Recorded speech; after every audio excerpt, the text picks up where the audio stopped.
Welcome back to No Kings on the Hill. I'm Dr. Hill Law, and here with my co-host Joe St. Clair. And this week is a good reminder that when it comes to domestic policy, government accountability, and global stability, it all boils down to the same things: leadership, oversight, and consequences. And also, a real quick Happy New Year's.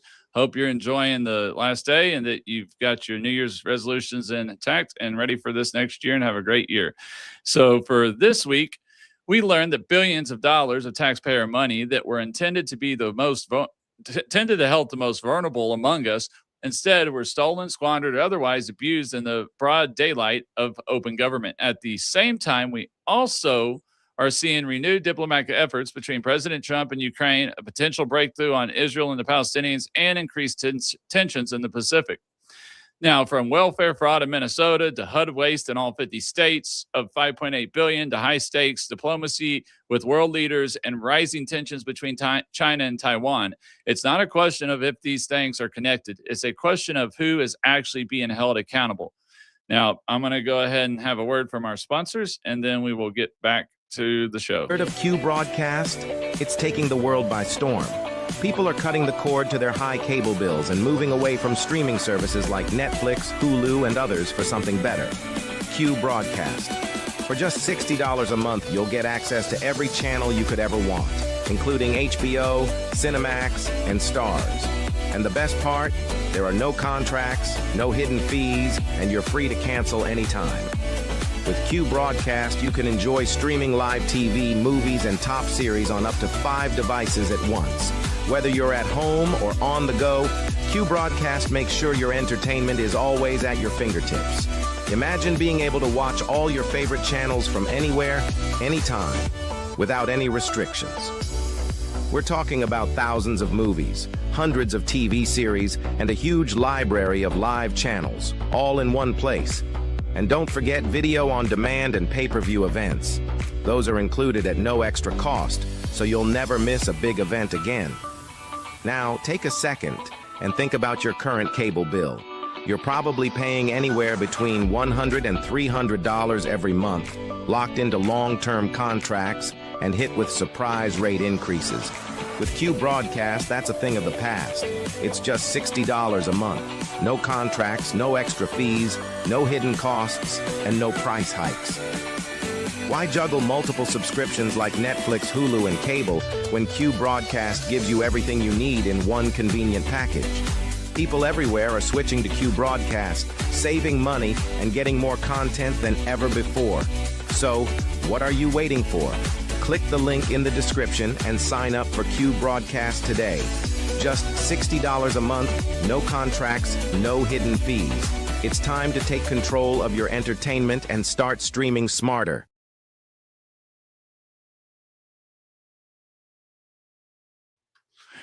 All right. Now, for about a week now or so, investigative reporter Nick Shirley has been shining a spotlight on something that many Americans suspected to be true, but few fully realized. The state of Minnesota became the epicenter for at least $8 billion in welfare and daycare fraud.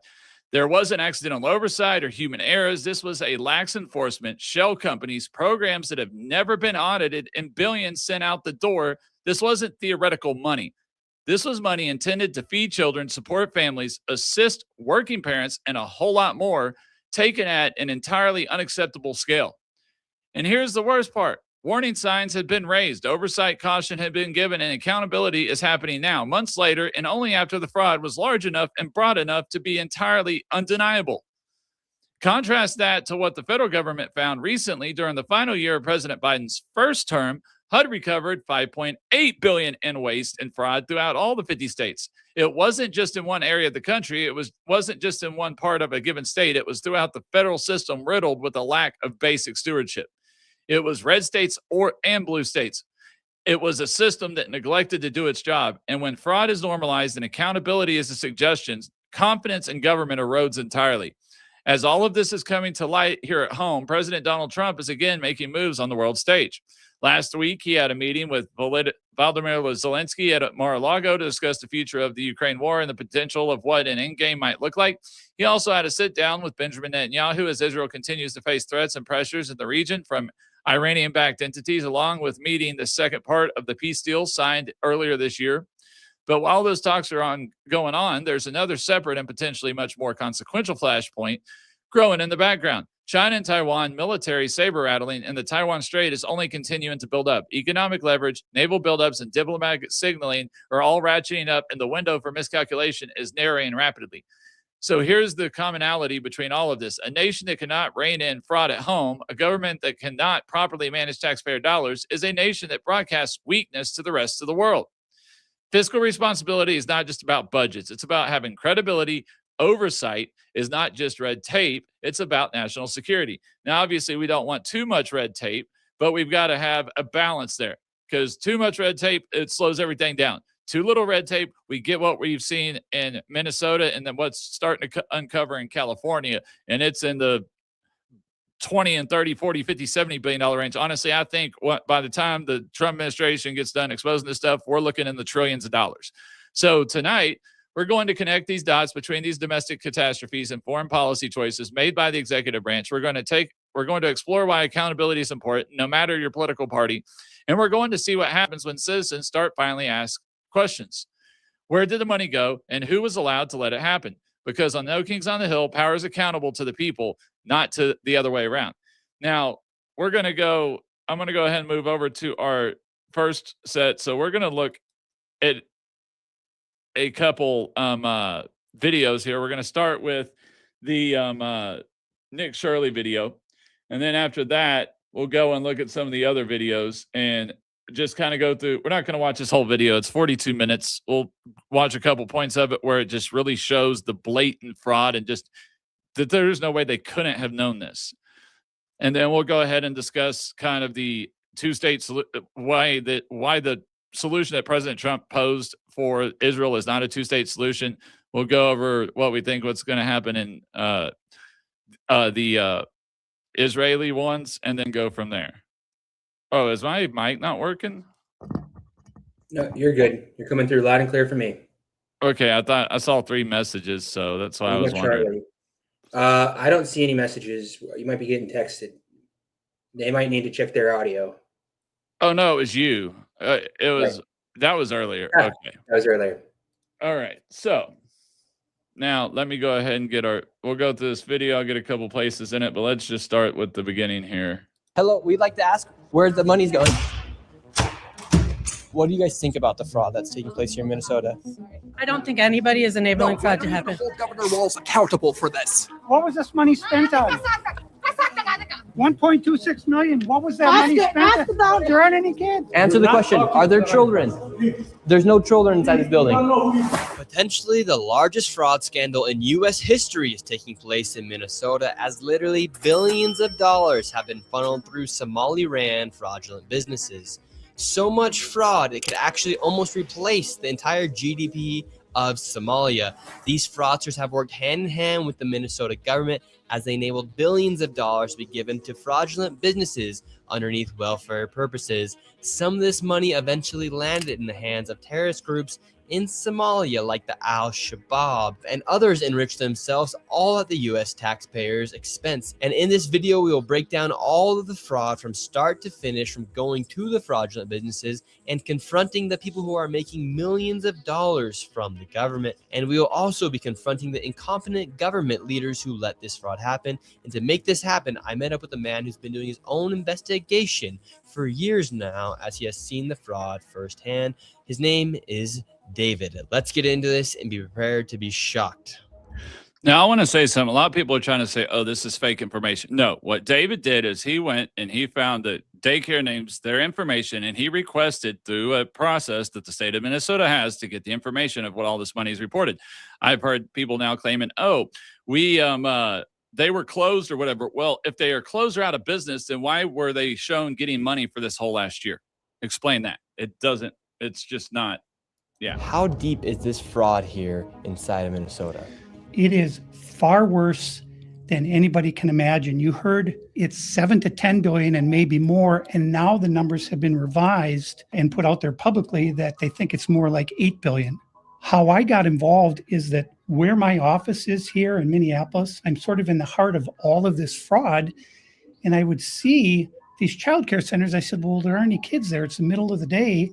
and all I see are a couple of guys standing out front smoking. And then I'd go by another daycare and I'd see the same thing. I said, well, where do these kids play? And so I started to go online and look, and I said, this place is licensed for 80 children. They had 0 children. Every time I went by there, they never had a single child there. Then I started to see all these transportation companies going around, and it was always a Somali driver. And I said, well, that's great. They're out there transportation contributing, but they never had a passenger, never, ever once. And I said, well, what is all this transportation? What are they doing? So then I found out that in Minnesota, they have something called non-emergency medical transportation. So this is going to the dentist's office, therapy, whatever it might be. And I said, well, how many of these companies are there? And the research came back that there are 1,020 of them, and more than 800 of them are Somali owned. Nobody from the state of Minnesota ever cross-checks to see if any rides were ever actually provided. All they did was write the check. So right here, we have all this paperwork. And how are you getting all this information about the fraud? A lot of it is through my own research. And then I have some contacts at the Capitol going back many, many years. And so the data that I'm getting is 100% accurate, coming directly from research done by people at the state Capitol. All this paperwork right here, what are we looking at? The areas of fraud that I have numbers for are mostly related to childcare. This is massive fraud that is beyond anyone's imagination, the scope. And so, for example, there's a childcare not far from here in Minneapolis that has two childcares listed at the same address. And together, they're licensed supposedly for 120 children. I have never seen a single child there ever. And I've been by that place at least 100 times. These Somalians, these groups are setting up these daycares. Okay, now I'm going to go skip through here a minute, and we're going to look at some of these daycares. Now, if any of y'all are parents, if any of y'all have kids, then y'all know what a normal daycare looks like. Like the most famous one that was quality, it was supposed to be called Quality Learning Center, but it was called Quality Learning Center because they couldn't even spell learning right. And they didn't fix it until finally the news came up. But that daycare right there, it doesn't even look like it's big enough to even hold the kids they say they do. And there was no kids in it. And then they claim their hours are 2 to 10. I don't know about anybody else, but I have never seen a daycare that is open from 2 to 10. After school care, yes, but not daycares. Daycare is open somewhere between 5 a.m. and 8 a.m. Well, period. just to be clear, the hours were changed within the last 48 hours. So they changed their operating hours from 6 a.m. to 10 p.m. to 2 p.m. to 10 p.m. And if you Google it, you can see there's a bunch of reporting on this already, because essentially there's like a lag window where you can actually see the previous times, and many people have already archived it. Oh yeah, or the fact that they claimed that they were closed, but yet they were still receiving credits during that time, and it's like that. Yeah, I'm sorry, that's fraud, and I'm not going to show it on here today because I closed out the websites and forgot to pull them up. I think I might be able to pull them up later in a PDF file, but I don't have my shares. And that was looking at, if you look at the maps that show the amount of credits per county, the average credits per county out of 80 some odd counties is 255 children, right? The Hennepin County, which is one of the main counties that this investigation is going on, has 40 times the number of the rest of the counties. Now, understand, yes, it is highly more populated. The majority of the population of all of Minnesota, which is like 5.4, 5.7 million, 3.4 million of that is within the metropolitan area of St. Paul, Minneapolis, Minnesota. But still, they're also the highest income areas. And so to have 40 times the other counties, which are the lower income counties, which have a whole lot lower average income or closer to the poverty level, it's blatant, outright. There's just no way you can't see the fraud. I mean, if you're ignoring it, you're blind, stupid, ignorant, or you don't care. I mean, too, we know that it's going to be very interesting looking at the backward analysis on this fraud scheme, because for an area to be so saturated with the same services over and over and over again, there's not it's obviously natural.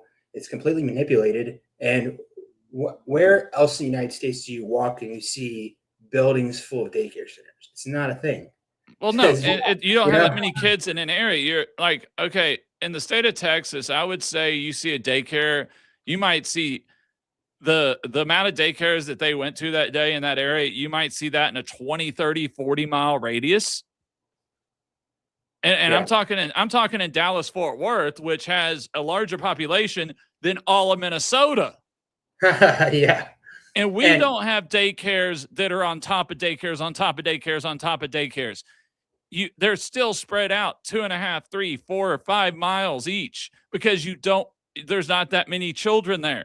At that age, they're going to the daycare. Kids that are in daycare, you don't want to be taken. You don't want to be so saturated that you're not getting any business. So again, it doesn't make any sense because I'm in Dallas Fort Worth area. Dallas Fort Worth is close to 7 or 8 million now, which is more than the whole population of Minnesota. So if we don't have daycares, if we don't have 6 daycares within a building or within a mile of each other, why would a smaller state with less people have that?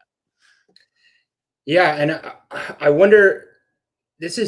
Hopefully, this wakes the American people up to the fact that when you have the government and you have these contracting processes, how easy fraud really is. I saw this in the military.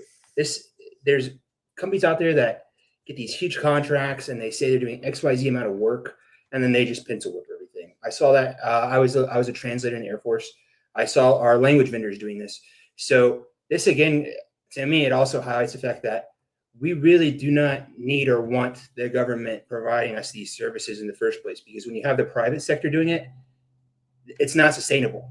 And ultimately, who's paying for this? This is, Minnesota. And I think we discussed the other day when we were chatting that the federal government's matching funding, right? Well, yeah, So we're all being defrauded. The majority of it's federal funding. The state just has to match a certain percentage, but the majority of it's federal. It's a federal program, federal funding that the state has to match a small percentage of, and then they're in charge of monitoring it. But let's go ahead and get here to what they're showing here. We're going to a place called Mako Childcare, which actually has another childcare registered at the same address called Mini Child Care Center. So we should see lots of children if there's this child care center, especially if there's 2. The 2 of them combined are licensed for 120. And how much money have these child care centers received? None of those vans have moved in 6 months. None of them. In 2020, one of them received $1.3 million. In 2021, they got $987,000. In 2022, they got $714,000. That's the last I have for that one. And then the other one, $1.604 million in fiscal year 2025. Fiscal year 2024, they got about $800,000, and in fiscal year 2023, they got $904,059. This place right here. Yes. Or outside of it? Now, think of those amounts, people. Okay, these kids, like they said, these daycares are 70 and 90 children. All right, that's insane. That means every child they have there is getting 100% credits, roughly. And you're telling me in a county, Hennepin County, where the average annual income is $92,641, that there is over 10,000, which is what they're claiming 10,641 child care credits in that county, that there's that many children, that every child at that daycare is low income. It's not possible. It's a statistical improbability. It's so far of an outlier that if you were doing math or any type of analytics, they would be like, there's something wrong with this equation. Honestly, I also want to say kudos to this guy. His name is Dave. This dude's a straight patriot. He did the research. He saw what was happening around himself. And I can't imagine the level of gaslighting that he went through up to this point, because I know he reached out to the Minnesota state government over the years, and they essentially did nothing. And then now the reaction on the left is gaslighting. They're changing the hours on Google. I saw a video today where one of the daycares said that they were broken into last night and all their enrollment documents were stolen. And yeah, It's just you have to look. This goes again to the quality of immigrant that we want to bring to the United States. Somalia is known for fraud. It's the piracy capital of the world. So are we surprised when that culture is imported here and nothing's done? These people Yeah. did not go through the traditional process, and this is great example of what happens when you just import, masses of people with zero accountability. Oh yeah, and there's also there's another breaking story today that shows that there was millions in Minnesota dollars to living care fraud and living care facilities. And then I was trying to find the reply I made to the post, but I guess I never did do it. Is this lady, and I think it was in Minnesota, passed a law that will pretty make it near impossible to get a lot of the information from the Somali people. Because the thing, or from the businesses, because the thing is I've heard Governor Walz say, oh, this is about white supremacy. It's about racism. No, this has nothing to do with Somalians or attacking Somalians. This just has to do with exposing fraud. And it just happens to be happening in a Somali community. And then if 99, 98, 90% of the fraud is happening in that community, then you have to ask yourself, why is it so prevalent in that community? I mean, I honestly believe when this comes all down, this is going to spread across states in other communities where Obama had flown all these Somali groups in back during his first and second term. I have a feeling that this is going to end up being a fraud ring that ends up being bigger than the American mafia was at their pinnacle in the early mid 1900s. Yeah, I think if anyone's ever dealt with a fraudster, Nick Shirley, he's a fantastic reporter. If you guys don't follow him, follow him. He does great reporting. He went to Paris, France, and he was around the Eiffel Tower where there's a group of people called the Gypsies, where they regularly scam and steal from Western tourists. And it was so funny because when he was approached by a group of women who were trying to pickpocket him and trying to scam him, he called them out and they started accusing him of sexual assault and violence against them. So this is, okay, I'm going to commit fraud. You're going to catch me. And instead of me admitting to it, I'm shifting the conversation. You're a racist. You're a white supremacist. No, that shows that they're guilty. And I'm sorry. And honestly, this administration has to do something about this, because this cannot stand. Governor Walz needs to be held accountable directly, because it happened under his watch, and he most likely is going to be implicated. Okay, so where was I'm trying to find this post, but yeah, it was crazy that this lady was trying to submit a bill. I don't know if it was in Minnesota or if it was at the federal level, trying to protect to keep information from going out. But I'm going to go ahead and play a little more of this. Well, this is actually 2 daycares are registered here. One of them is Mako, which you see on this sign. The other one is Mini Child Care Center. And between the two of these child care centers, they're pulling in about $3 million a year. And there are no children. Every facility as you go to, the windows will be blocked out so you can't see in. There's nobody here. You won't see a single child at any of these facilities. There are indeed no windows. All the windows are blacked out right here. All right, let's go in. Any mothers or fathers that are in this room today, have you ever gone to a child's daycare with all the windows blacked out? I doubt there's one person in here can tell me that they've done that, because I've been to multiple daycares, looked at daycares for my child, and the windows were never blacked out. They might have little pictures hanging that the kids have made, but you can still see in them. Now, obviously, the door being locked, that's normal. All the doors are locked in the entryway. They have a little buzzer where a little camera so they can check your ID or a PIN code if you're a parent that you can push the pin to get in. And then they let you, if you want to get in to check prices, they let you into the little area in the center, and then you can go in there and they'll give you information. They might tell you that they can't give you a tour that day because they don't have the people to do it, or the manager that gives them's not there, or busy teaching a class, and that you need to register a time to come back and tour the facility. But they will give you papers and documents and information that you can start filling out the application, where you submit it to, how you do it, what the rates are, all of that. They would never just turn you away, and anybody, like Joe was saying earlier, is anybody who sits there and gets PO'd or pissed off because somebody comes at you and says, hey, what about this fraud? Any red blood red-blooded taxpaying American should be offended by people using fraud and stealing money or taking advantage and doing better in business by using the government when other people are struggling. If they're an honest business, you shouldn't like it. You shouldn't want it. You shouldn't support it, period. So if you're a legitimate business, you shouldn't be getting mad because somebody's exposing fraud. I mean, what legitimate business also blacks out its windows? I mean, I know it's a daycare and daycares don't do it, but if I were in an area or a neighborhood and all the businesses had blacked out windows, I would probably assume it was a seedy area. I don't know how many people are in here are Horns fans, but we just got our third interception against Michigan. And the child care center is locked. Should we ring the doorbell? Try to get in, rang the doorbell. Nobody showed up. They're open 7 days a week, 7 a.m. to 10 p.m. It says here on their sign, yet there's absolutely nobody here. And this building here, right here, has generated millions of dollars, and it seems like business isn't even open right now, and it's a weekday. And if this was a daycare center, it wouldn't just be in some industrialized building. There would be maybe like a playground or something outside, or... There's no play area for the kids. So where are the Well, and here's another problem with that building. I wish I had pulled this building up on a Google one.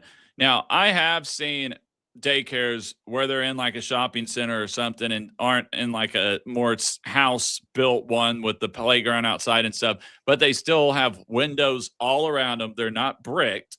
They're windows, and then they will have a playground on the inside. They have taller roofs that are like 10, 12 feet tall, and they'll have like an inside like McDonald's Play Center or something in them. I have seen that. But this building, to bring in the millions of dollars a year in credits that it's claiming that it's getting, it doesn't have the square footage, because I don't know about Minnesota, but I know in Texas, you have to have like 100 and almost 100, 200 square foot per child of space. Yeah. Yeah, and I think that Nick used he said it generates money. This is not generating money. This is absorbing money. This is money laundering. This is them absorbing. Well, they're claiming that they generated that type of income is what he's meaning it by. It's not that they're generating. Even then, it's a grant. It's not. It wouldn't be income, right? We know. Yeah, that. but still, that's the easiest way people understand it, though. I mean, he's just doing it the way. And maybe it's just the buildings. Maybe the buildings identify as bigger buildings, right? That's what the Democrats. I don't know. Well, but I mean, that building is not big enough to house that many children. It doesn't have a playground area, and it's in the middle of an industrial park. And the majority of daycares are near neighborhoods, not industrial parks. I mean, yeah. kids? Where's anybody? How can there be nobody here? And it's in fiscal year 2025, $1,042,059. In fiscal year 2024, $1,059,078, and in fiscal year 2023, $727,336. This next one is literally 1 block away, and this one's also generated. That's my point. You're not going to find 2 daycares a block away, especially not generating that type of profit income, even if you didn't have the credits and it was all cash. I mean, let me see. Okay, so if you're looking at, let's say an average of, let's say you've got 90 kids times, I don't know, let's say about 1865 a week times 52 weeks. Oh, that's not what I wanted. Okay, so you got 90 kids times 1865. All right, times 52 weeks. Yeah, I mean, that's a good percentage of their money, and that's if they're all 1,800. I mean, I don't know what the average price is there, but let's say it's 865 times, I think this one's 70 kids. That's 60,550 a week if they're all there every day, all day for the hours. And then multiply that times, they're not going to be there 52 weeks. So let's say 45 weeks, that's barely over $2 million. So yeah, I mean, they're literally saying 100% of the money is going all to those kids. 100% of their income is pretty much coming. They would have to have, out of the 70 or 90 kids, they'd have to be charging over to get the million, they'd have to be at 800 or more per child per week. They'd have to be there all 52 weeks, 40 hours a week, because that's how those credits break down. And then they would have to turn around and be spending those. They'd have to be there 52 weeks a year. It's ridiculous. Nearly $3 million in the past 3 years. Let's see if there's any children. Let's see if any of the buildings are open. Here we go. All right, we've arrived to ABC Learning Center. All the windows are blacked out. Let's see if anybody is here. This door is locked. This facility is licensed for 40 children. 0 children. I've come by this place 100 times. I've never seen a child here, ever. The only thing I've ever seen is someone standing outside smoking. What's crazy about this is that last daycare center is that green building right there. And the other daycare center right now is right here. These buildings should be operating as they're receiving literally millions of dollars.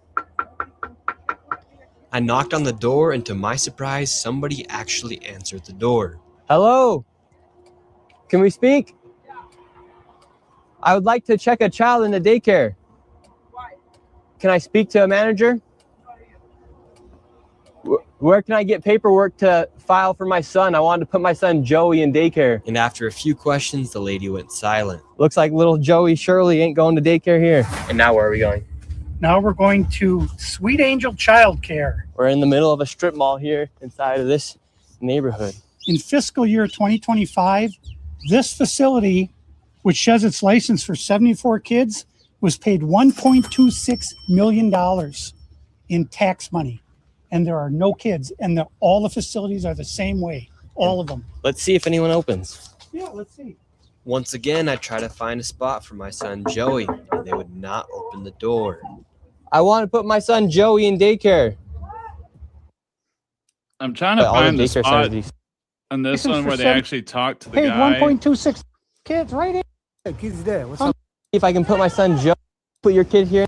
You said you're mad. Not good. Here? No. Does anybody? There's no children anywhere. Understand? Police started following us around the city. I was Now trying we're to being find the followed by area. Somalis. This is another daycare center. Absolutely no signage, and there's no footprints in the snow of children playing outside.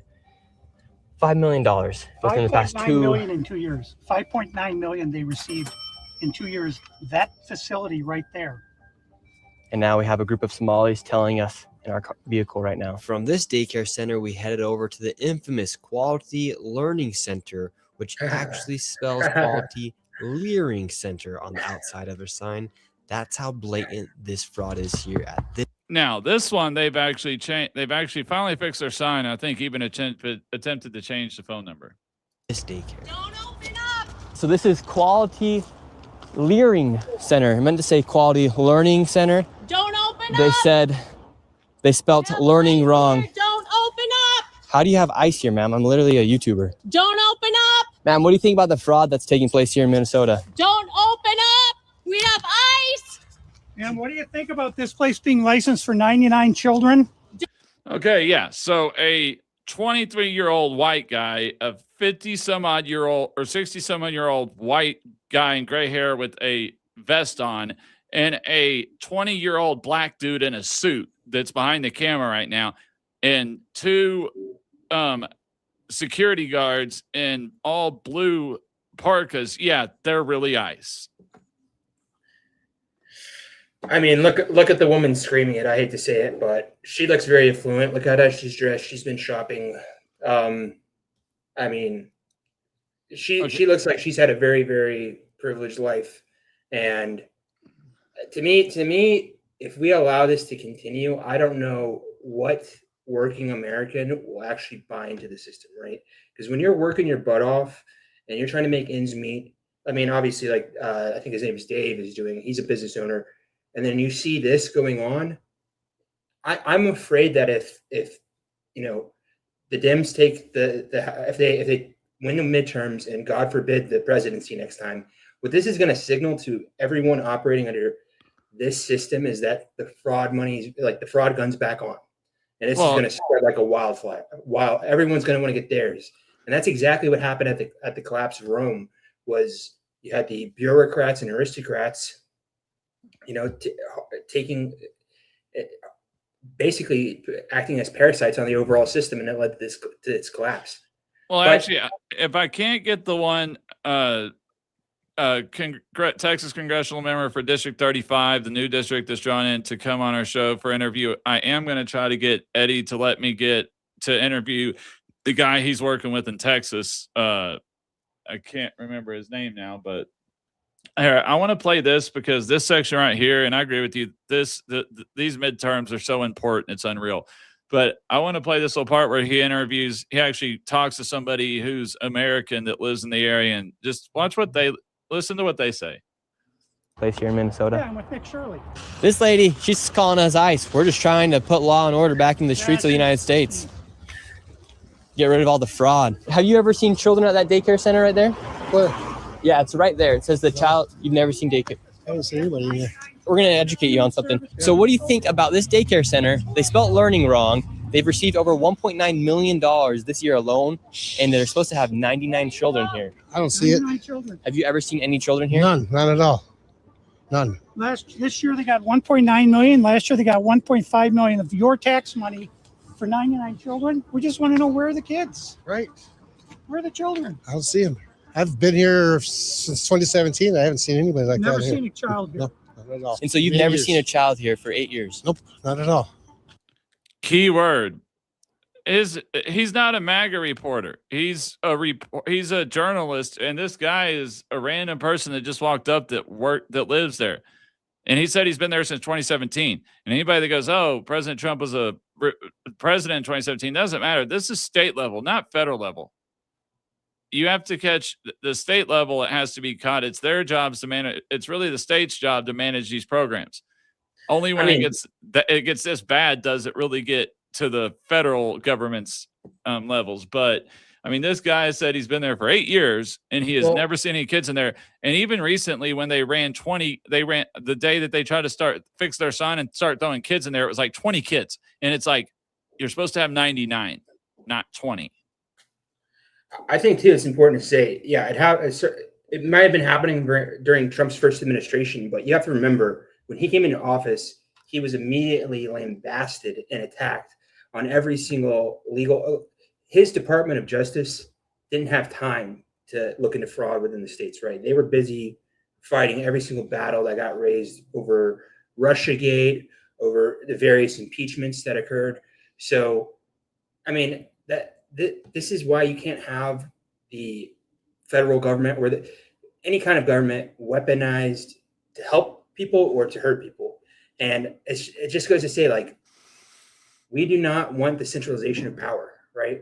And we don't want it at state level. We don't want it at the federal level, federal government level. And what's happening in Minnesota, what's happening in California, these are prototypes for the entire country. Yeah, it's a microcosm of what Democrats want to do to the whole U.S.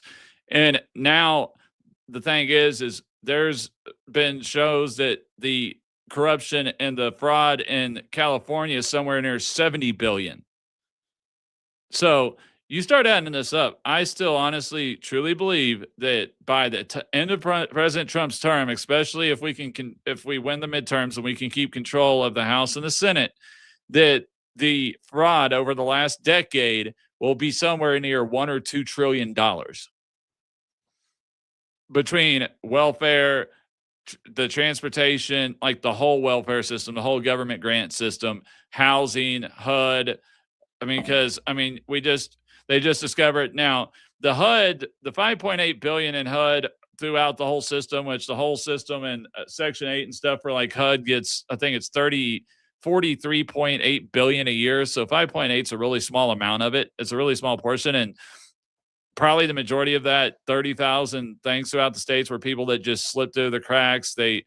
Death certificates didn't get reported correctly. People didn't, it wasn't, but probably the majority of it wasn't blatant outright fraud. It was mismanagement, waste, and it wasn't straight out fraud and abuse. It was people making mistakes, not paying attention, stuff like that is what I think is where that HUD money came from. This is why I always say, like, I like to help people. I want to help people. I don't want kids to go hungry, but allow me to be charitable. I don't want the government forcing my tax dollars to go into these programs, this is exactly what happens. And we see this in the international level with foreign aid too, right? When we funnel money into Somalia, when we funnel into Afghanistan, when we funnel it into, Congo, who's taking the money? It's warlords, and I have zero doubt that that's like they're also emulating that here, right? I wonder. Elhan Omar, she made $3 million. She's net worth $3 million now in a very, very short period of time. So again, and I said this to you the other day. The reason that they're okay with this is that and the reason that the political class and the left, the ideologues, they're okay with this is because they view our society, our culture, our state as being a benefactor of slavery, of war, as though we've stolen and robbed for the entire world. But that was something that every single population, every single culture, every single people did to one another. And there's something to say the fact that our culture produced, humanism. It illegalized slavery, blatant slavery at least. And then they believe that it's okay for these people to rob us because our ancestors robbed them. But it's not even true, because if you look at the majority of Americans, like their heritage, they come from immigrants, Italian immigrants, German immigrants, Irish immigrants. And I think most Americans know that they're not the benefactors. They're not the people who benefit from this. So why is it the case that it's because these people are tokens, right? They're being brought in, given money to supplant, we all know that's what's occurring, to supplant the actual domestic population, because they'll continue voting in favor of these policies. Okay. And Pandora's box. Yeah, I'm not against the system, federal welfare and stuff like that. What I'm against is creating a system of dependency where there's no side of time limit.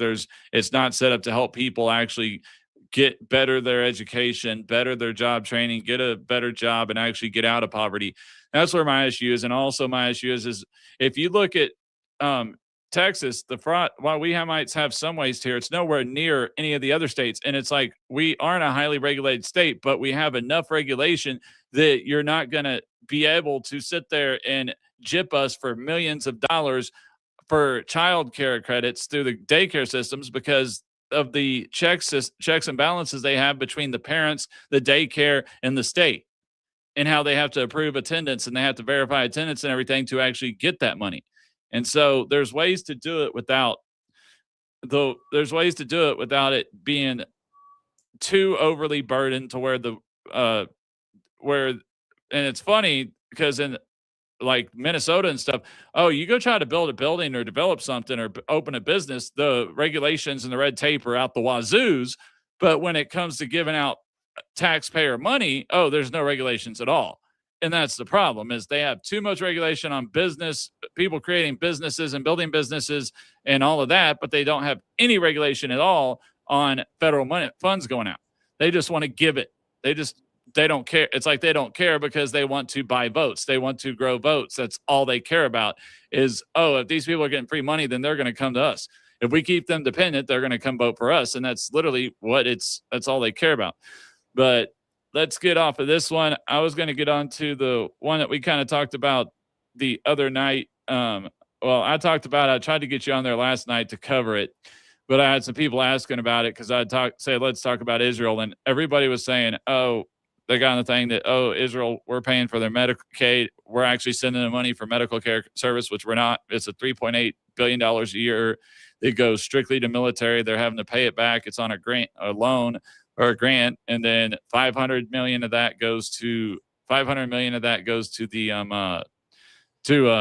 Iron Dome. The rest of it goes to other military services. So, and then also I wanted to go through everybody was saying that, Trump, proposed a two-state solution. Well, no, he didn't.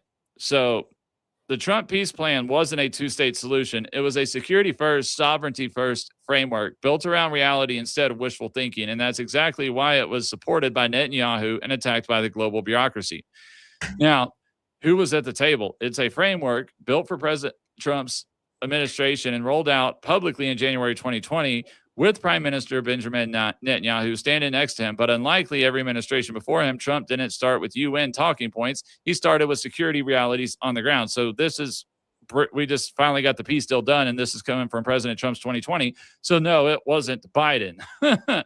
Okay, so this map here, this map 1 shows the status quo as it is today. Israel, the West Bank, Gaza, the major Israeli population centers. And this map is significant because it shows why the old 1967 border fantasy has never worked. Israeli cities and settlements aren't theoretical, they're real, they're populated, and they're where they are for a reason. So here's the talking point. If a plan ignored that map, it was never going to be a serious plan to start with. So now if we look at section map 2, this is the traditional two-state solution, all right?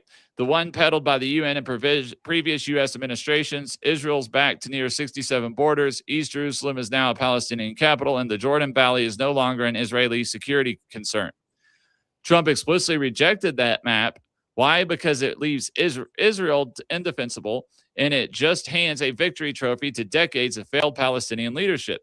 And you can look at how it does that, because this is all, it gives one, the Jerusalem capital gives half of, breaks up Jerusalem, takes the valley away, and does a bunch of other stuff. And this is your Palestinian state. This is Israel, and it breaks half of their stuff, leaves them no defensible on the other sides. So that's the map 3. Now, this is the Trump plan. All right. So map 3 is where the Trump plan diverged. Map 3 shows Israel's sovereignty under the Trump framework. Israel retains Jerusalem as its undivided capital city, keeps the major settlement blocks, and maintains security control over the Jordan Valley. That's not symbolic, that's survival. So pretty much it's not a true state.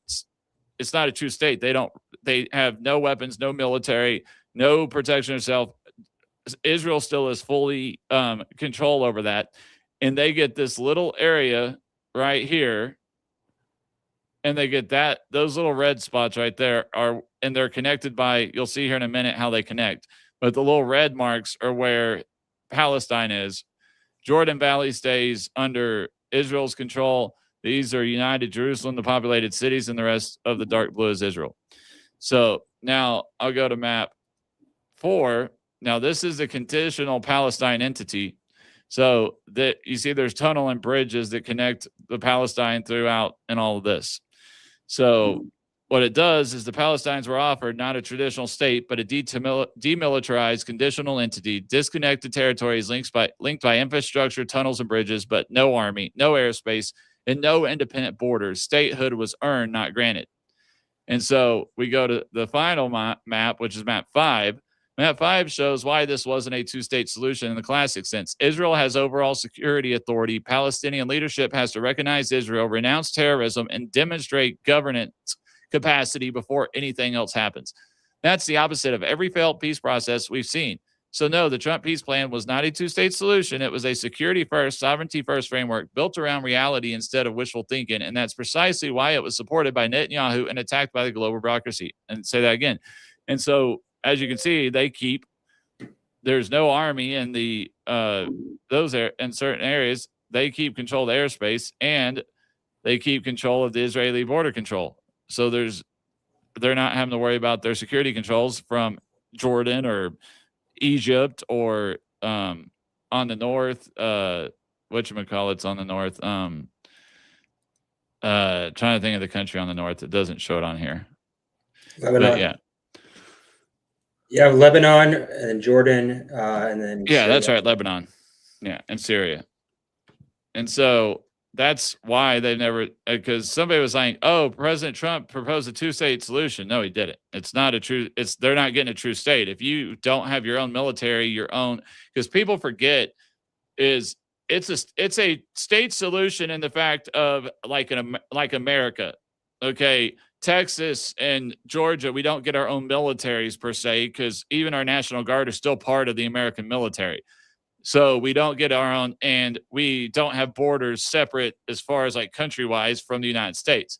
So in that way, I guess you could say it's a two-state solution. The fact that Israel would be the main governing body like the United States is, and Gaza and the Palestinians would be more like a state or counties or cities. But in the aspect of what people will think of as what an actual state is considered over in the European unions or in that the European continent or the South Asian continent, is a state is an actual country, not what we think of as a state today here in the United States. And I think that's where a lot of people get confused, is they think state, they think within a country, but no, it's its own country over there. Well, what this harkens back to for me in terms of, similar structures, state structures, would be maybe the UK, where you have, it was the English who essentially created their hegemony over the British Isles. And obviously they weren't able to fully integrate Ireland, but Northern Ireland joined, but they don't have their own army. And Scotland doesn't have its own airspace or military, but it's considered a sovereign. I think this is all like semantics, right? I think at the end of the day, I think that what Trump is doing is what you said is true. He's looking at the very real terms on the ground, and he's trying to come up with a pragmatic solution, which, I can't say whether or not it will go well or not. I do know that as far as the two, cultures are concerned, Palestinians have it in Islam. They're taught they're descended from Ishmael, and, Israelis are taught that they're descended from, Israel. So I don't see this as I see this as pragmatic. I don't know if it'll overcome that history, and but I think a lot of the issue that we don't see here, and this is what I talked about last night, is what people understand is what actually happens there and what we see are two total different things, especially in a area like Palestinian controlled areas or Gaza Hamas controlled areas, who are anti-Western, anti-Israel, anti-everything, and they are terrorists. They're the type of people that would kill their own people just to make somebody else look like they're killing somebody. And there have been proof that they were actually the ones doing it, not the IDF. And so, without knowing the full truth, I think if they can get Hamas ended and out of there, and it was just the Palestinian people, I think the majority of the Palestinian people are peaceful and just want to peacefully live there. And I think it's Hamas who's the one that's really fighting for a two-state solution per se, or a militarized, because if you give, and this is why Israel never do it, is if you were to give Palestine or Hamas their own country where they could actually become a state or a country in its that aspect and actually start making arms deals and getting a hold of high-end technological weapons, as soon as they would be quiet and maybe not mess with Israel for a couple of years, but then they would build that up and then they would just attack. I mean, that's the problem, is because they teach death to Israel, death to America, death to Israel, just because they are a proxy of Iran. And so I would also say, like, that was also the argument made with, Israeli-Egyptian relations, Israeli-Jordanian relations in the past, but time has proven that those states have met in a middle ground, and now on some level they're allies. So I can't predict the future. I do know that there are Orthodox Jews in Israel that have significant power, and they'd like to rebuild the temple, which would involve destruction of the Golden Dome, or what was it called? The Golden Dome Mosque, right? I believe. I can't remember. I don't know what it is, but yeah, I know what you're talking about. They'd have to destroy the mosque because that's where the original Jewish temple was. Yeah. My main concern is with the United States. I'm not pro-Palestine, anti-Palestine, pro-Israel, anti-Israel. I do look at Netanyahu as a extremely, I would say, Machiavellian maneuvering character, and that's been good for Israel and that's been bad for Israel. But even when you saw him strike Iran after Trump told him not to, I really do hope that if this agreement is put in place, that perhaps cooler heads come into power in the future. Because I do notice that, across these regimes, it seems to be Netanyahu. Putin's been in power for 30 years. Netanyahu's been in power for close to 30 years. And it's like, hopefully once these people come and go, we'll see. I know I think differently than the generation before me. And I think that probably that's the case. I know that's the case in Iran as well, because the successors to the Ayatollah are looking more and more liberal and moderate. So who Yeah. knows? Maybe time will heal. Time Yeah, heals all. but That's what they say, right? and yeah, the person in the comments goes, Egypt was offered to Gaza in 1948 and several other times over 40 years, and Egypt has said no. So that tells you even the Arab world does not want to put up with the PLO and Hamas, and that a lot Well, of people argue. A that lot of they're right there, but that's also due to the fact that the original the Palestinians that exist today were essentially, might call them illegal immigrants from Jordan and Lebanon. They didn't actually reside. There was a couple settlements, but they didn't reside and come into the area until the Jewish communities. Well, in the that's what a lot of 19th people century. argue is that's what a lot of people argue is the Palestinians really aren't Palestinians. They never had a country, that they never were official people, and that's I know that's some of the arguments there. I But almost think that's a good parallel to United States and Europe, bringing in these masses of immigrants. The reason Egypt and these other countries don't want this population is because it's like they have no human capital. They've not been educated. They have not been trained. And these states know that this is going to be a net drain on their societies. That's why they don't want them. And they've fought tooth and nail for 40 years against this. And yet Europe and the United States is just doing the opposite. not the United States isn't doing as bad as Europe is. Europe is still trying to push a full two-state solution and destroy what President Trump is trying to do, where Trump is just trying to say, to end the war, saying, hey, we'll give you this, like your own little cities and stuff that are Palestine government run, but you still answer to the Israeli government. Like at a mayor or governor level, like a state governor, equal to our, if thinking our level of government, more like a governor level. You're not going to have a Palestinian prime minister or Palestinian president and have a seat at the UN or have a seat at the at NATO. They're going to be they would be like equal to one of the states inside the United States, where Israel's still over all protection, all security, all of that. And also, I don't know if you noticed yesterday, but I was surprised. I guess Ayatollahs must be losing grip, because I guess it was that the cash or the economy in Iran collapsed, and there were actually a bunch of protests going on, and they were actually being allowed, because usually when protests start happening in Iran, you start seeing people get killed. Well, you don't see it, but people get taken out, killed, hung, whatever. I mean, because they still do. Iran still does public hangings. They do them from freaking cranes or lifts. I mean, it's. Well, I mean, that was kind of what I was alluding to before, because my area of concentration when I worked in military intelligence was Afghanistan, and I spoke Farsi Dari. So I also, studied Iran.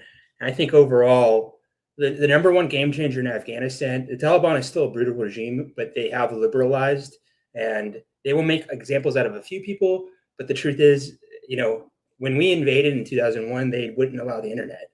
But during the war, in order to facilitate their ability to conduct counterinsurgency, they had access to cell phones, and they became addicted to the technology, and it kind of opened up their society. So, I think that's what's going on with Iran. I think, just even in the United States, if you analyze, like, in terms of the older generation versus Gen Z, the shift on LGBT, like, it's something the older generation might be 50-50, but now it's like 80-20. So I think that's also going on in Iran. And I'm an optimist. I try to be optimistic. I know that in media, it benefits to be bombastic and say the world is going to end, everything's going to be terrible. But the truth is, things are getting better, and there's less wars. And I credit Trump to Trump to some extent, because he has shown we're willing to go to war. And that's actually what saves you from going to war. Oh, I had that debate in my TikTok live last night. I was like, I could probably speed up my views a whole lot faster by allowing people to come in here and call people names and cuss at each other and yelling at each other and being all like that and stuff. But I'm like, that's not me.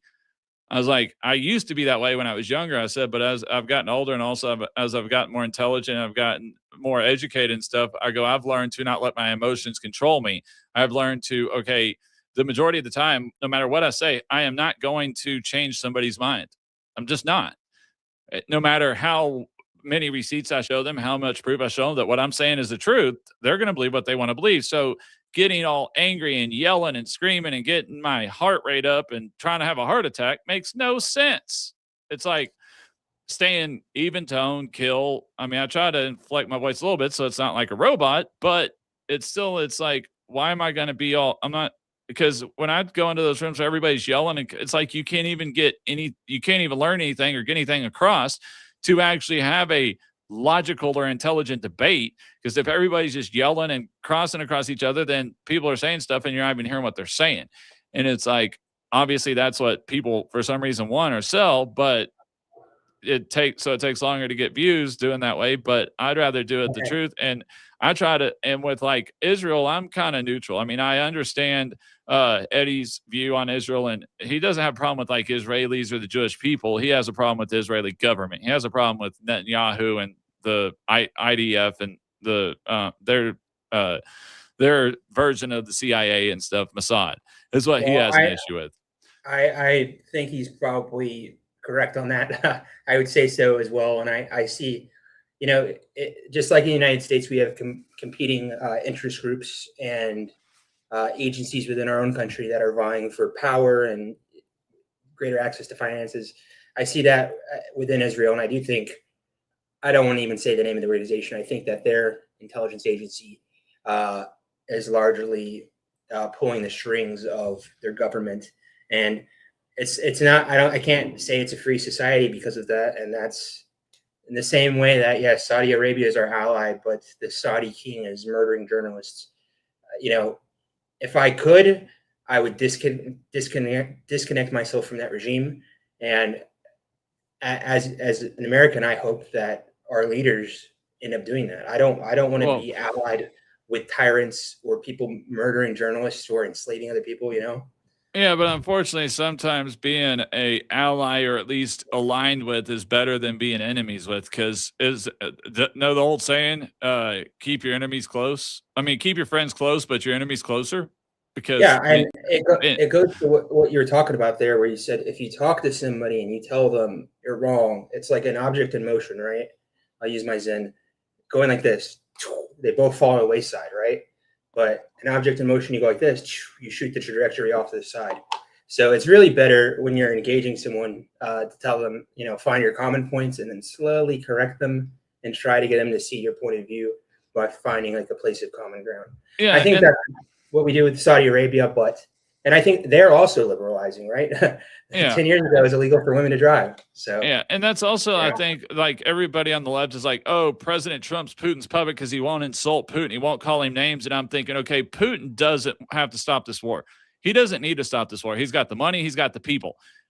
What benefit does it do, especially Putin, who is an alpha male, who, if you insult him or degrade him, is going on national stage, is going to come back, or is not going to talk to you, is not going to work to you, because he's going to have to show the rest of the people in his country that he's strong. Now, when you're face to face and it's just you and one of that person, then yeah, you could call him a name if you want, as long as there's no cameras there. You could say you're being a tyrant or a dictator or an asshole or whatever. As long as there's not a camera there, it's going to put it out in the media that other people can see, because then it's just two alpha males saying it to each other, and it's a little different because nobody else is hearing it. But the second it's recorded on national television or by news and it can get out, then that person's got to react back, because they've got to look strong for their people, especially in a country like Russia. And it's like, it makes sense. It makes more sense to the logical part is to try to find the key areas where you can work together, so you're not fighting or near a war. And then, like you said, try to slowly correct the human rights issues and the other issues and stuff like that, so you actually are closer to them. Because I mean, look at what we're dealing with China right now. I mean, China we just sent, I think it was like $30 billion. It was like a $30 billion purchase or something like that in weapons and stuff to Taiwan. And we just made the delivery. And then China put together its largest ever war games, live fire drill surrounding the island, actually firing missiles because of that shit. I mean, it's a powder keg over there. And so the last thing, if we can get Russia settled down and we can get Ukraine settled down, we can get Russia kind of on somewhat of our good side. Maybe we can keep them out of the China thing for a while, at least long enough to get something done. It speaks a lot to the quality of the American people that we are so concerned with Ukraine. Because why are we so concerned with Ukraine, right? Most other countries, I don't see Europe intervening on behalf of anyone anywhere else in the world just to try to achieve peace so people don't die. And I think you're also right about Russia. Russia is a far different society than we live in. They're far more patriarchal, and that's due a consequence to the terrain of Russia being so cold, right? You need a strong kind of centralized force to settle those remote areas. So, yeah, I agree with you there. But I think that on the left, people like to criticize Trump over anything. And that's what I see. Like, if he talks to Putin, he is now a Putin supporter or he's a Putin agent. But if he were to insult Putin, that's, oh my God, Trump's going to start World War III, right? So, I don't know. You can't. Yeah, Kind of just have to tune them out at a certain point, because if you really are going to do what's best for the country, then you really can't be subservient to this fickle public opinion. You gotta stick to your guns. I see him doing that with Venezuela as well. So, Derps Rothschild. His name is Joe St. Clair. He was in the military intelligence. He's not from Saudi Arabia. We were talking about just different stuff there, but as far as Saudi Arabia thing, I think it's like anything else. If you read kind of the comments there, if he hasn't left yet, is the fact that when it comes to Saudi Arabia, it's another one of those things that it's better to have them. It's better to have your enemies close, your friends close, and your enemies closer, and try to be friends with them and get them changing and create so they're not sending necessarily funding. It's easier if you're partnered with them to tell that they're funding terrorists or not, or if they're sending money or not, and to stop that money flow. But if you don't have, and especially when you're trying to take out Tehran or at least the Ayatollahs, if you've got Israel, Saudi Arabia, Oman, the UAE, Egypt, if you get Egypt, Jordan, and Libya and Syria to join all into the Arab, accord, then that leaves Iran kind of with nobody to help them. That leaves them all by themselves. And I don't know which X account I'm trying to figure out. He has a question about Iraq. I don't know which X account he was talking on, so I don't know if he's. What you mean? I fully respect the idea of the First Amendment. What are you talking about, dude? I mean, it sounds like he's not even an American. I don't know. Well, Derp would indicate that he might be. He could be interacting. Honestly, I don't know. It says, "What state in America does this represent?" Oh, this guy is Saudi Arabian. Can we talk about his ideas on Iraq? I would like to hear his opinion. Who is speaking? Who is speaking? He's not writing. I think it's actually probably a child, because they're spelling the word "seems" with an A. Or it's somebody who doesn't understand English very well. Yeah, I was looking at your private messages. I missed the comments. Someone says, until we start printing our own currencies, that's exactly right. Until we end the Fed and get off fiat, all this fraud as well as foreign aid will not stop. Well, yeah, until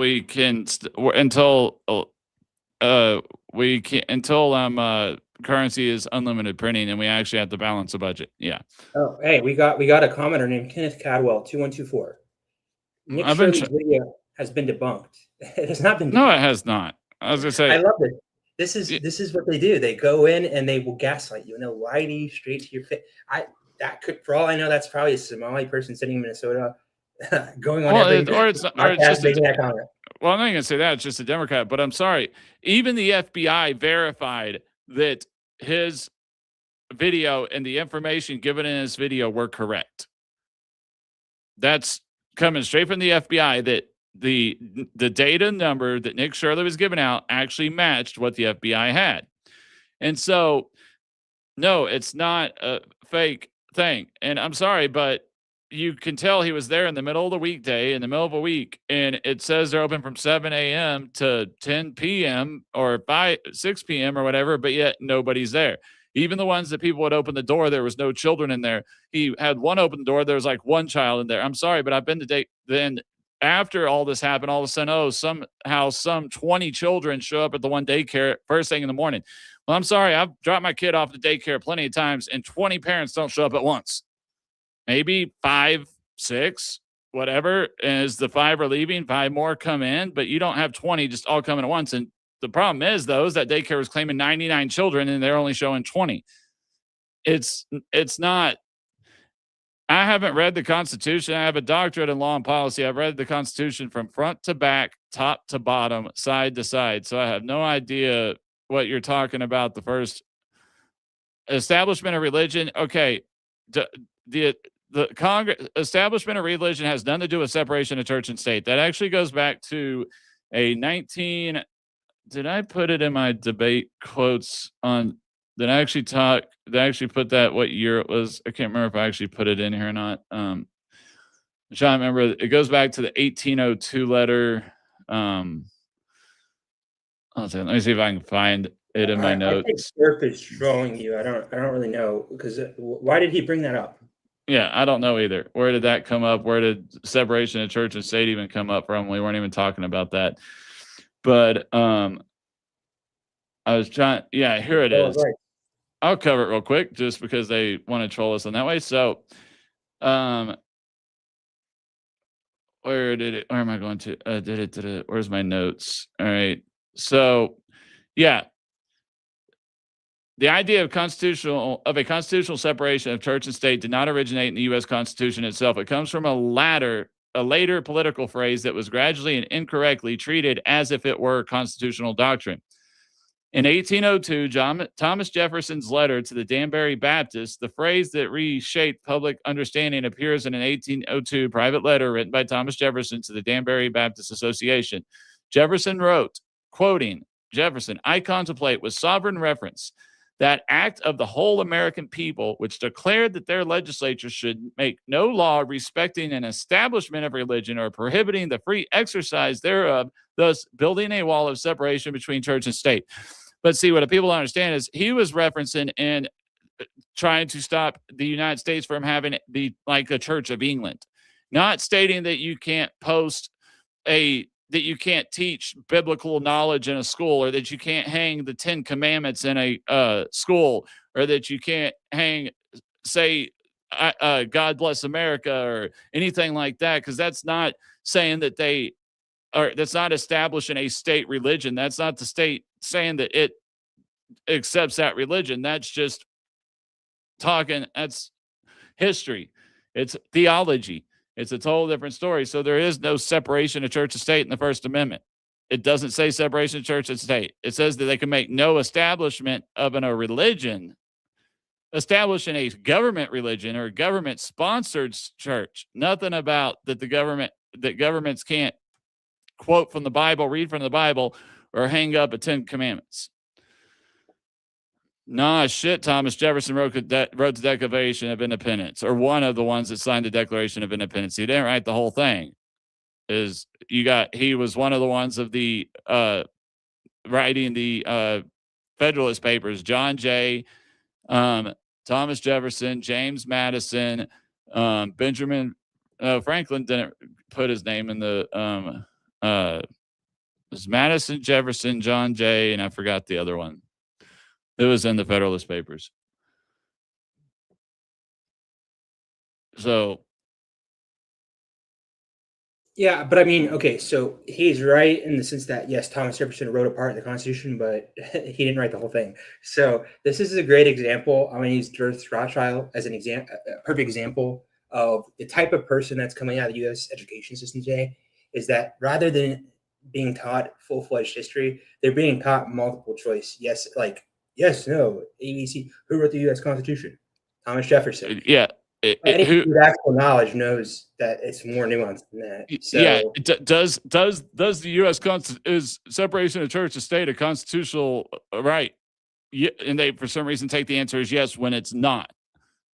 because the Constitution says that the United States, the government itself, cannot establish a government religion, meaning it can't say that, like the Constitution, like President Trump, when he wrote we'll use this one kind of off topic, but when he wrote his executive order stating that the English was the language of the United States. Okay, if he had wrote an executive order saying that Christianity is the religion of the United States and the church, or Catholicism is the church of the United States, that would be unconstitutional.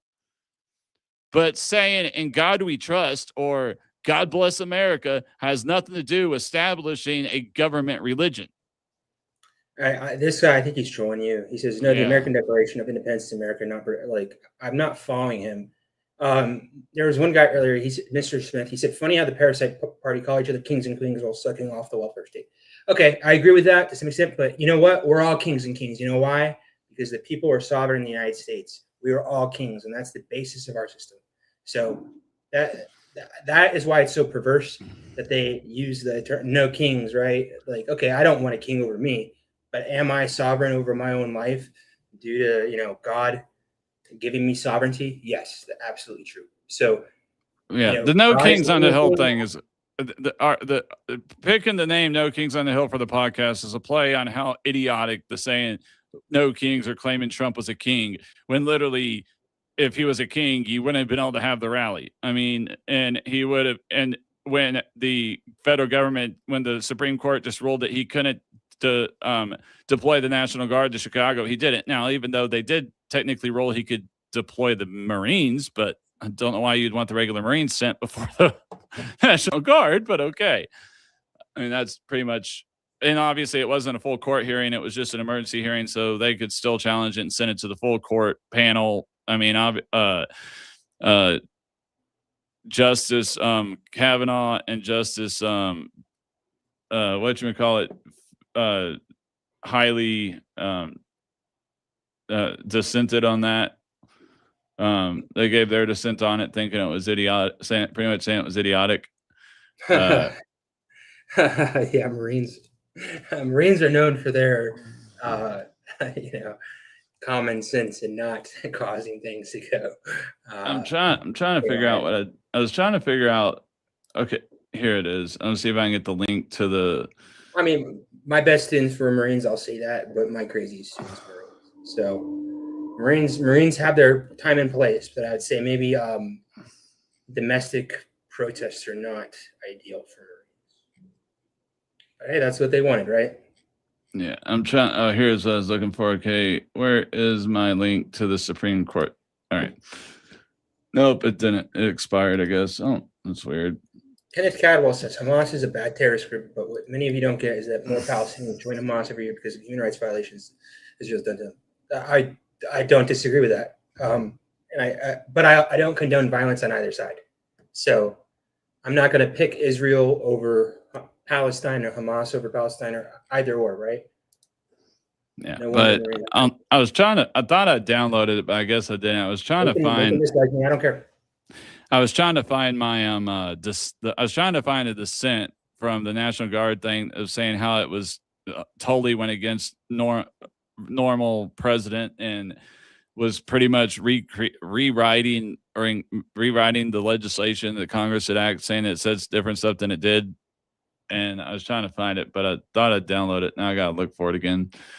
I thought I'd saved it to my computer, but I guess I didn't. I guess I just had it opened on, and the link for some reason expired that it was connected, that it connected to. But yeah.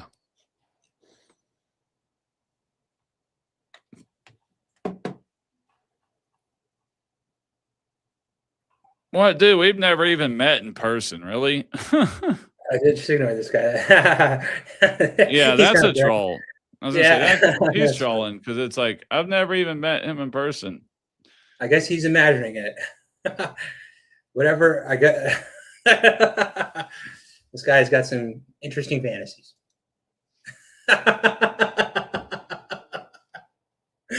Oh, that's pretty funny. Is it okay? Here it is. I found it. All right.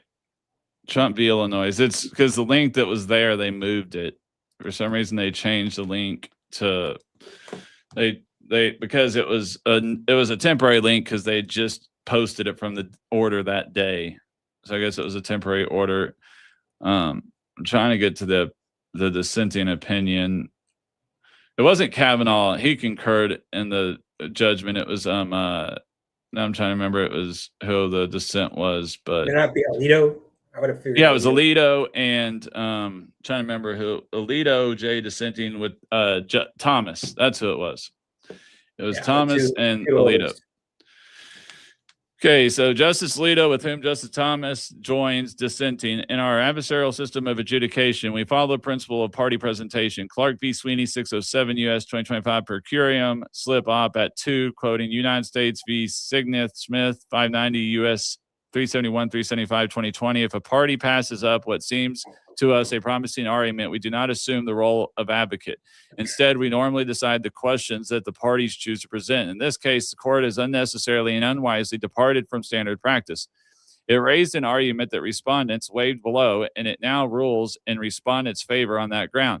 To make matters worse, the court reaches out and expresses tentative views on other highly important issues on which there is no relevant judicial precedent and on which we have received scant briefing and no oral argument because it was an emergency hearing. It wasn't a full hearing.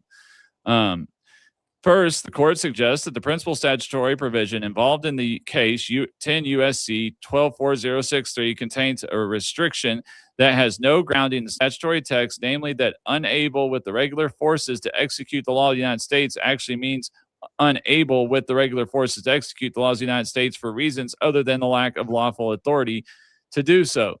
Because so far in previous history, the word unable to meet has never been defined. The court, in effect, adds new language to the text Congress enacted. Second, the court implicitly suggests that 124063 does not constitute an act of Congress within the meaning of that phrase in the Posse Comitatus Act of 1385. That is a surprising conclusion, to say the least.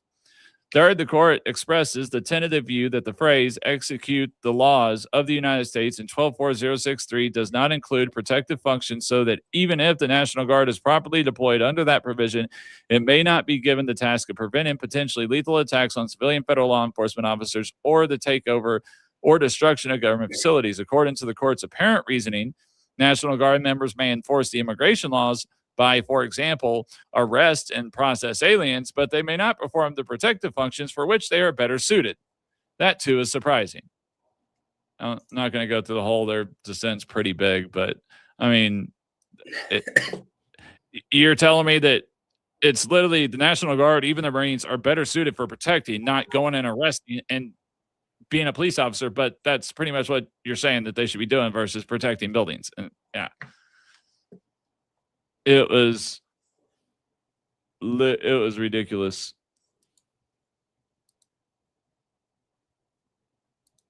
I was trying to figure out how to delete it or. That's hilarious.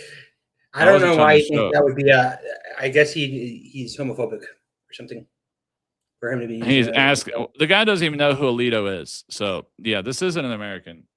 He's asking Alito who? I mean, I highly suspect this guy's a Somalian up in Minnesota. No, he's just a bot or something. But I don't know how to block on this. Yeah, I wouldn't worry about it. I don't know how to block comments. Maybe don't stick his comments. Well, I didn't mean to stick it up there, but that's also I don't have any of these comments stuck up in the because I don't. He's not commenting. He's on one of the other X pages. I doubt he's on my X page. He's probably on Native Patriots, or he's probably on the Native Patriots or PPNs, because I don't see him in my chat. So he's doing it from one of those two. But yeah, so I mean that pretty much covers everything there. I mean, yeah, we have got to get to control. Something has got to be done with this fraud. Somebody's got to be punished. Somebody's got to be. The only thing I see happening is what I think is obviously it's going to happen like what usually happens, and that's the fact that Tim Walz is going to find a fall person under him, whether it's a director of one of the agencies or somebody like that. But I mean, there's no way. You can answer this one. I would have to research that. I was like, I don't remember anybody changing the Posse Comitatus Act. Possible changes to the Posse Comitatus Act. Let's see.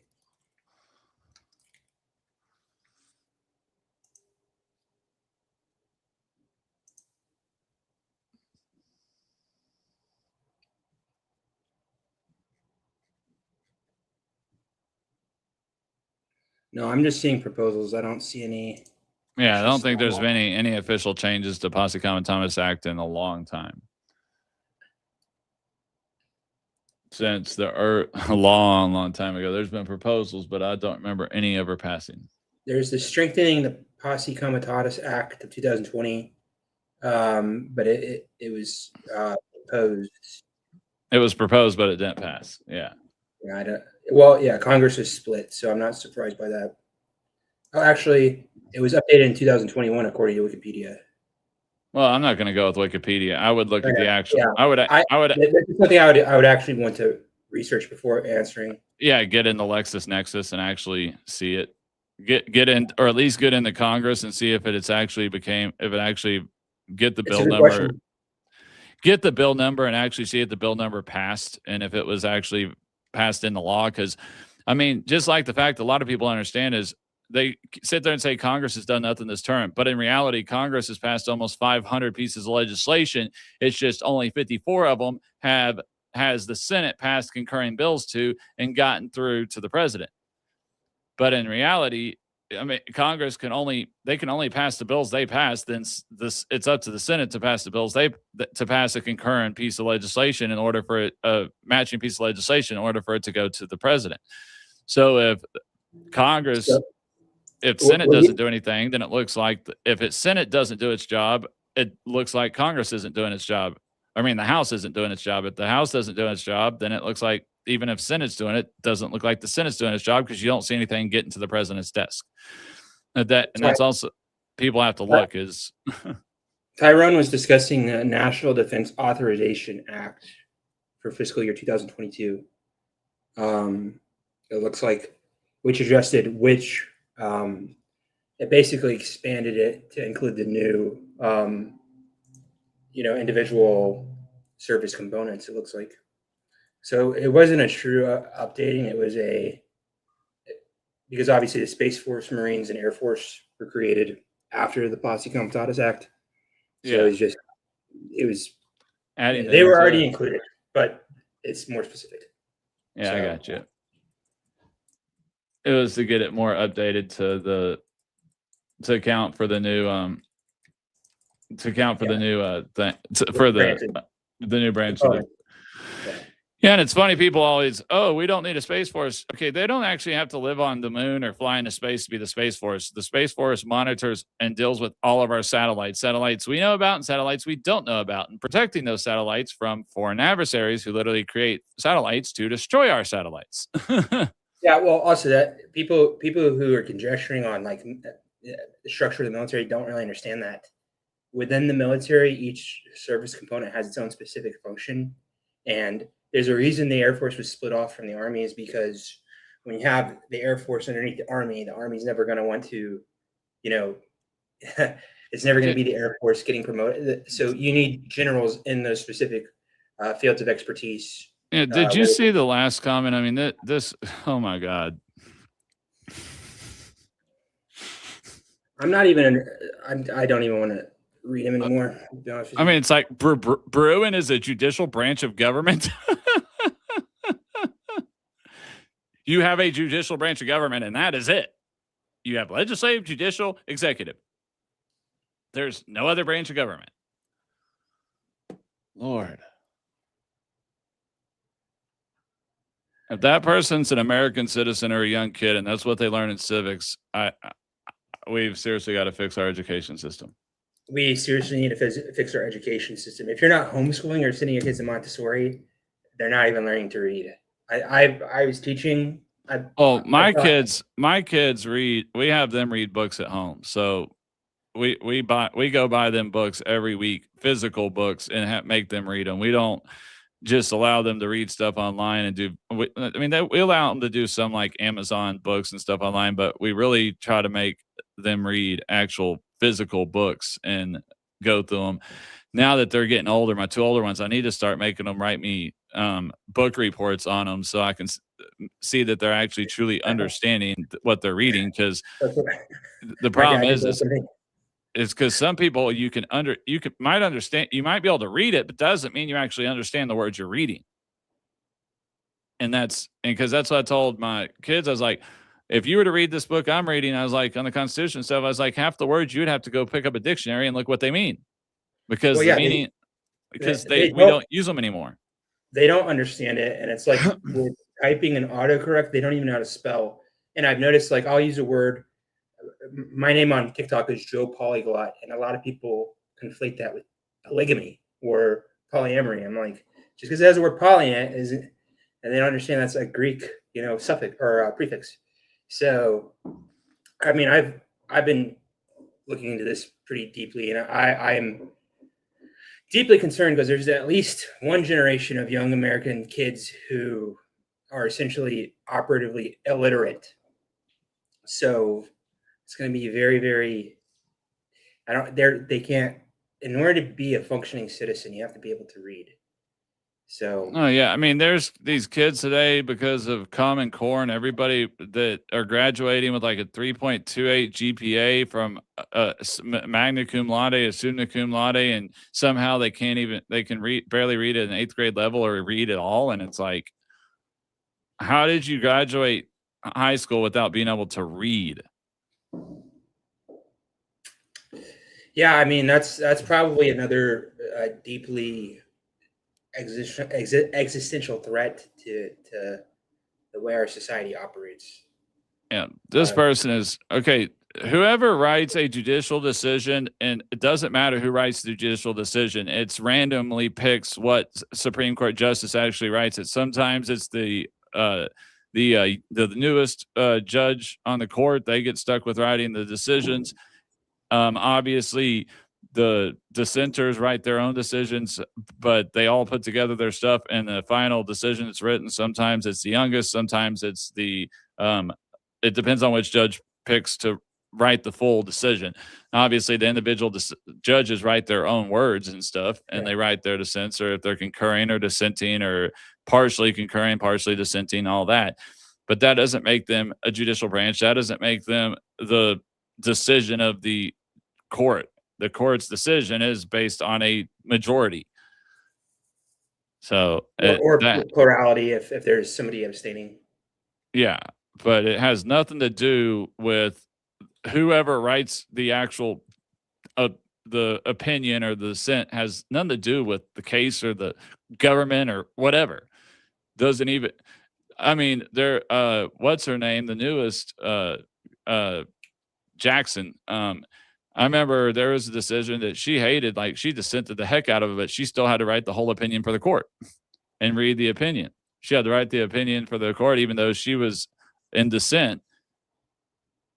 And it was the opinion of the court was opposite of hers. She still had to write the opinion and then read it because she was the junior on the court. So she got the fun of having to put everybody's stuff together and write the opinion. I mean, really, it's largely clerks that write these opinions. It's their law clerks that do the legwork. Well, yeah, the law clerks go out and they get all the stuff. The justice says, "Hey, I want you to get me answers to all the questions I asked from both sides of the view. I want you to go do all this research and find precedent and stuff, and then I want you to argue both sides to me on which should I vote yes or should I vote no? Should I be yay or nay or abstain?" And then they use that to make their decision. Then obviously they'll tell their law clerks, hey, when their law clerks are new, they're going to sit there and they're going to pretty much read out their opinion to their wording to the law clerks. Once the law clerks know their word, their voice, then yeah, they write it for them. They'll give that once they're done writing it, they'll give them a copy of it. They'll go through it, check off see if they like the wording, if they if it's the way they want it or make edits, make red line it. They'll go through, make red line it, tell them to change whatever they want in the red lines with the notes, and then they'll finish it. I mean, yeah, that's what law clerks are there for. They do all the research. The justices don't go through. There's no way they could have time to hear all the cases they hear and be in court, plus do all the research you need to figure out all of the cases and stuff, because it's not like they memorize all that case law. I mean, obviously there's some case laws that they memorize because of the fact that they quote that case law so many times and throughout their career. Yes, we know. I said like 20 minutes ago, it's only judicial, legislative, and executive, and you don't have the fourth branch of the administrative agencies, which is why Trump's arguing for the unitary executive, because there is no fourth branch of government.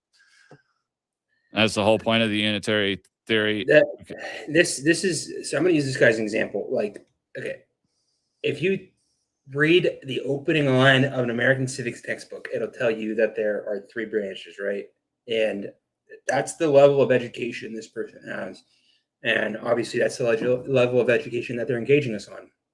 So, I mean,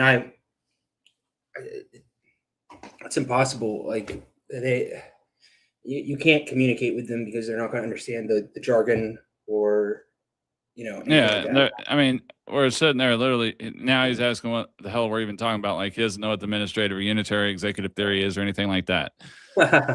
Yeah.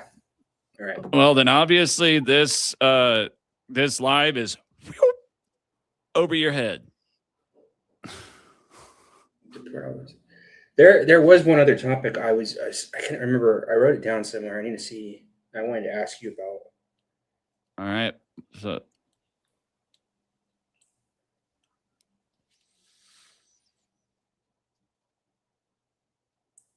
it was something pretty important. I just cannot remember it. Sorry, man. It is kind of getting a little late for me because it's almost 8:00 here.